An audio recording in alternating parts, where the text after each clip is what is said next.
இந்த பௌத்த மதம் எமது பிரதேசத்தில் திணிக்கப்படுகின்றது என்ற ஒரு கருத்து பரவலாக மக்கள் மத்தியிலே இருக்கின்றது.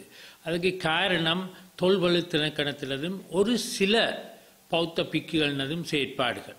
ஒரு பௌத்த மகாநாடை நடத்த ஒரு சமயங்களுக்கிடையே இருக்க ஒரு ஒற்றுமையை ஏற்படுத்துகின்ற ஒரு மாநாடு என்றால் அதை பற்றி சில நேரம் பரிசீலித்து பார்க்கலாம். இல்லாட்டி இனங்களுக்கிடையே ஒற்றுமையை கொண்டு வருவதற்கான மாநாடு என்றால் அதை பற்றி சிந்திக்கலாம். ஆனால் இது ஒரு பௌத்த மகாநாடு. அதுக்கும் கூட அந்த மகாநாட்டிலே இராணுவத்தினரின் பிரசன்னம்தான் இருந்ததாக அறிக்கைகள் கூறுகின்றன.